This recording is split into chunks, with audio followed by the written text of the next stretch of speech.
Hello বন্ধুরা, জ্ঞানজ্যোতি coaching সেন্টারের পক্ষ থেকে তোমাদের সকলকে জানাই আরও একবার স্বাগত।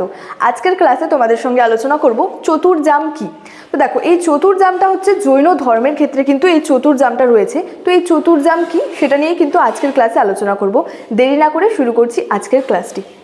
দেখো, চতুর্জাম সম্পর্কে প্রথমেই যেটা বলা হয়েছে সেটা হচ্ছে যে জৈন ধর্মশাস্ত্রে মোট 24 জন তীর্থঙ্কর বা ধর্মগুরু রয়েছে।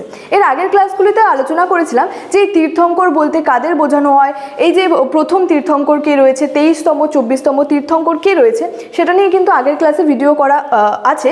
তো সেখানে আমি বলেছিলাম এই যে তীর্থঙ্কর অর্থাৎ এই যে সংসারে যে দুঃখ কষ্ট রয়েছে সেই দুঃখ কষ্টগুলি থেকে পার হওয়ার জন্য এই যে তীর্থগুলি বা যে ঘাটগুলি নির্মাণ করা হতো এগুলোকেই কিন্তু যে তীর্থঙ্কর তারাই কিন্তু তীর্থঙ্কর নামে পরিচিত ছিল।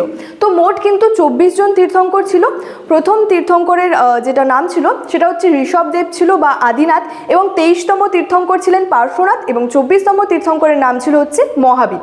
তো সেক্ষেত্রে এখানে বলা হয়েছে যে এই যে জৈন ধর্মশাস্ত্রে মোট কিন্তু যে 24 জন তীর্থঙ্কর বা ধর্মগুরু কিন্তু রয়েছে। তো এক্ষেত্রে মহাবীর কিন্তু জৈন ধর্মের প্রবর্তক ছিলেন। মহাবীরকেই কিন্তু জৈন ধর্মের প্রবর্তক হিসেবে বলা হয়ে থাকে, এবং পার্শ্বনাথকে কিন্তু এই জৈন ধর্মের প্রকৃত প্রবর্তক বলা হয়ে থাকে। এছাড়াও দেখো, তিনি বলেছেন যে তিনি ছিলেন হচ্ছে সর্বশেষ বা যে 24তম তীর্থঙ্কর। অর্থাৎ আমি একটু আগেই বললাম মহাবীর ছিলেন কিন্তু 24তম তীর্থঙ্কর, মানে সর্বশেষ তীর্থঙ্কর, এবং সর্বশ্রেষ্ঠ তীর্থঙ্করও ছিলেন কিন্তু মহাবীর। তো মহাবীরের পূর্ববর্তী তীর্থঙ্কর অর্থাৎ মহাবীরের আগের তীর্থঙ্করের ছিল 23তম তীর্থঙ্কর, তিনি ছিলেন হচ্ছে পার্শ্বনাথ।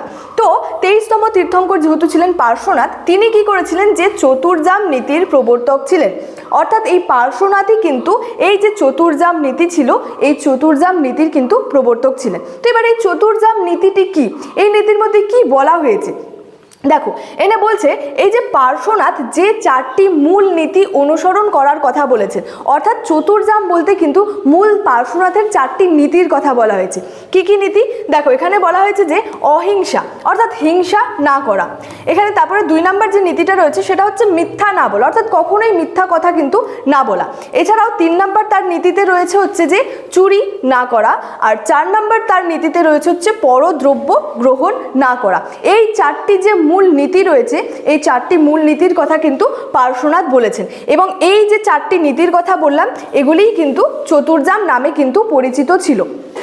এবং মহাবীর কি করেছিলেন, এই নীতিগুলি গ্রহণ করেছিলেন, এবং 4টি নীতির সঙ্গে তিনি কি করেছিলেন আরও একটি নীতি আর কি গ্রহণ করেছিলেন। কি সেই নীতিটি, সেটি ছিল হচ্ছে ব্রহ্মচর্য। অর্থাৎ মহাবীর পার্শ্বনাথের এই 4টি নীতি তো গ্রহণ করেছিলেন, তার সাথে সাথে তিনি আরেকটি নীতি গ্রহণ করেন, সেটা ছিল হচ্ছে ব্রহ্মচর্য। এবং এই যে 5টি নীতি হলো একসাথে, যা কি বলা হয়েছে পঞ্চ মহাব্রত নামে কিন্তু পরিচিত। অর্থাৎ এই যে চতুর্জামের যে প্রবর্তক ছিলেন তিনি ছিলেন হচ্ছে পার্শ্বনাথ, যিনি চতুর্জাম নীতির প্রবর্তক ছিলেন। তো তার এই যে চতুর্জাম নীতি অর্থাৎ যে 4টি মূল নীতির কথা বলা হয়েছে সেই 4টি নীতি হলো অহিংসা, তারপরে হচ্ছে মিথ্যা না বলা, এছাড়াও যে চুরি না করা, এবং হচ্ছে পরদ্রব্য গ্রহণ না করা। এই 4টি নীতি পার্শ্বনাথের ছিল, এবং মহাবীর কি করেছিলেন এই নীতিগুলি গ্রহণ করেছিলেন, এবং তার সাথে সাথে তিনি আরেকটি নীতি গ্রহণ করেছিলেন যেটি ব্রহ্মচর্য নামে পরিচিত। তো এই যে একত্রে যে এই যে 5টি নীতি রয়েছে এই 5টি নীতিই কিন্তু পঞ্চ মহাব্রত নামে কিন্তু পরিচিত।